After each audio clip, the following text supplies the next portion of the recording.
Should Hideo Kojima become a film director?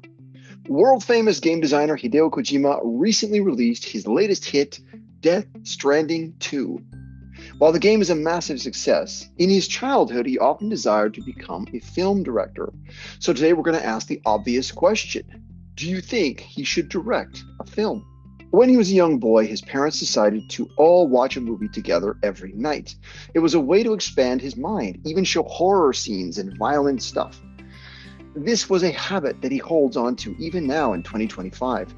He currently has other routines too. He gets into work every day at around 6:30 a.m. and does 1 hour of meditation before heading into the business that day. He also makes a point of going to bookstores all the time and surrounding himself with amazing stories. At a young age, Kojima considered getting into the film industry, but because the budgets for Japanese films back in the 1980s and 1990s was so low, he couldn't even make the amazing ideas into real movies, even if he was a film director. According to The Guardian, he believes, "Looking back, I am thankful that I didn't go into the film industry," he says. "If I had joined that industry, I wouldn't have been able to make the kind of films I wanted to, and I really enjoy the games I make now." Once the Nintendo Entertainment System came out in the mid-80s, known as the Famicom in Japan, suddenly there was another way to tell great stories. When Kojima landed at Konami a few years later, he found that there were others at the company who wanted exactly what he wanted, to create games and reach players in all new ways, just like a movie. By the time he started working on the NES version of Metal Gear, he wanted to subvert the genre. He wanted to surprise the player in all new ways. By the time Metal Gear Solid for PlayStation was a hit overseas in the late 90s, he mostly wanted to impress his mother, as sadly his father had passed away when he was about 13 years old. As it was her support that pushed him in this wonderful direction. One of the reasons this question was prompted is because in the past few years, some games have long, drawn-out cutscenes, and one wonders if perhaps the story could have been a movie instead of a game. In Metal Gear Solid, back in the 1990s, cutscene content ranged from roughly 30% in Metal Gear Solid 1 and Metal Gear Solid 3, up to 44% in Metal Gear Solid 4. Of note, MGS4 was on PlayStation 3, which had a Blu-ray player. Blu-ray discs have a much higher storage capacity than traditional CDs for the PlayStation 1. A non-Kojima game like Final Fantasy XVI suggests 60 to 75% of the gameplay time is cinematic sequences. They're cutscenes. 75% of the game is cutscenes. Clearly, Kojima is not the only one who relies on cutscenes to push the linear story forward. While it seems he would rather make a game, I wanted to end today's video on a second question. What's a more valuable medium, a game or a movie?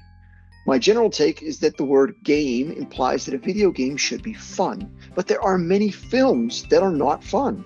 Saving Private Ryan isn't a fun film, nor is Pursuit of Happiness. In fact, if you just went down the list of Oscar winners in the past 10 years, you won't find many fun movies at all. They're certainly interesting, just as all of Kojima's works are interesting, but they're not really fun. I think what's cool about these movies isn't the glorious action scenes or the makeup, it's the interesting conversations they prompt. If you go into any of these movies with a few of your friends, the best part of the movie is the 30 minutes following the movie when you guys get to debate what it was really about and unpack what the director was trying to say and whether or not you agree. Would you spend $50 for a 10-hour experience that wasn't fun but was perhaps educational? Well, we spend a great deal more on college courses, so I suppose it's not out of the ordinary. I keep coming back to this idea. If a game isn't fun, but it helps me to see the world in a new way, it is art, but it may not be fun. It's up to you as the viewer or the consumer to say, I want to enjoy the feeling of discovery and of happiness, or I want to get scared. Let's watch a horror movie. Or let's play Resident Evil or Silent Hill because I heard they're terrifying pieces of interactive art. it's all the same thing. In the past, perhaps we could argue that video games are for children and movies are for adults, but we all know that's no longer true. The average age of gamers in the United States is 36 years old. The real question we come back to is, do all players play for fun, or is there a diversity of goals? It's obvious that the latter is true for both movies and games. In conclusion, I hope we've made an interesting argument here, but maybe I'm wrong. Please comment in the chat if you think all games should have more or less cutscenes, or if you would love to see a Kojima movie.